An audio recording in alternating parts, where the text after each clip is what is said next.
இயலாமைக்கும் சாதனைக்கும் உள்ள தூரத்தை முறியடித்து நிகழ்ந்த சாதனை.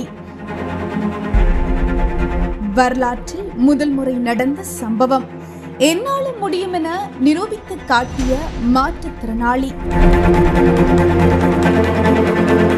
இயலாமைக்கும் சாதனைக்கும் உள்ள தூரத்தை நீந்தி கடந்து சாதனை படைக்க வேண்டும் என்ற லட்சியத்துடன் ஒரு காலை இழந்த மாற்றுத்திறனாளி நீச்சல் வீராங்கனை இலங்கை தலைமன்னாரிலிருந்து தனுஷ்கோடி வரையிலான பாக் ஜலசந்தி கடலை 11 மணி 5 நிமிடத்தில் நீந்தி கடந்து சாதனை படைத்துள்ளார். இந்த நிலையில் தலைமன்னாரிலிருந்து தனுஷ்கோடிக்கு நீந்தி கடப்பதற்காக கர்நாடகா, மகாராஷ்டிரா உள்ளிட்ட வட மாநிலத்தைச் சேர்ந்த 10 பேர் கொண்ட நீச்சல் வீரர்கள் குழு இந்திய இலங்கை நாட்டு அரசிடமும் அனுமதி கோரி விண்ணப்பித்திருந்தனர். அனுமதி கிடைத்த நிலையில் நேற்று ராமேஸ்வரம் மீன்பிடி துறைமுகத்திலிருந்து ஆழ்கடல் படகில் இலங்கை தலைமன்னார் நோக்கி சென்றனர். இந்த குழுவில் 8 பேர் ரிலே முறையில் நீந்தினர். இவர்கள் இலங்கை தலைமன்னாரிலிருந்து நேற்று அதிகாலை 5:50க்கு கடலில் குதித்து நீந்த தொடங்கி மதியம் 2:20 மணியளவில் தனுஷ்கோடி வந்தடைந்தனர். இவர்கள் ரிலே முறையில் தலைமன்னார் முதல் தனுஷ்கோடி வரை 8 மணி நேரம் 30 நிமிடத்தில் நீந்தி கடந்தனர். வணக்கம்.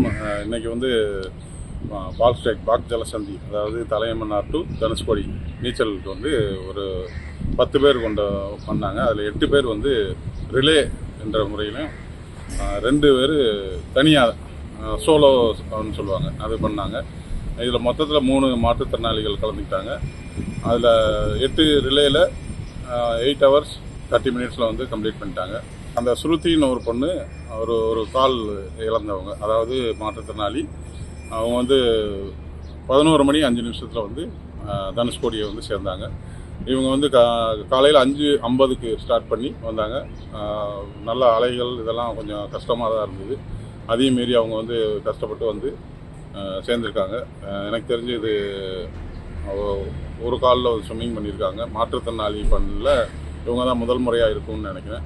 ஏன்னா இதுக்கு முன்னால் ஜிஆர்ஐன்னு ஒரு பொண்ணு ஆட்டிசம் சைல்டு அவங்க பண்ணியிருக்காங்க. அதுக்கடுத்து இவங்க தான் ஃபஸ்ட் பண்ணியிருக்காங்க.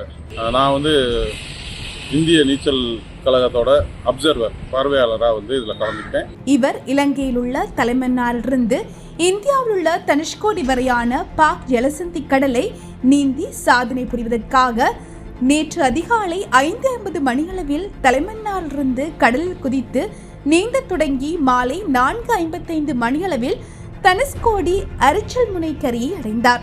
இந்த சாதனைக்காக 11 மணி 5 நிமிடங்கள் ஷஸ்ருதி நக்காது எடுத்துக்கொண்டார். அதேபோல் மற்றொருவரான மாற்றுத்திறனாளி பல்கா கணேஷ் தலைமன்னார் முதல் தனுஷ்கோடி அரிச்சல் முனை வரை 10 மணி 30 நிமிடத்தில் நீந்தி கடந்தார். ஒரு காலை இழந்த மாற்றுத்திறனாளி முதல் முறையாக தலைமன்னார் தனுஷ்கோடி பாக்கு நீரிணியை நீந்தி கடந்து சாதனை படைத்துள்ளதாக இந்திய நீச்சல் கழகத்தின் பார்வையாளர் விஜயகுமார் தெரிவித்துள்ளார்.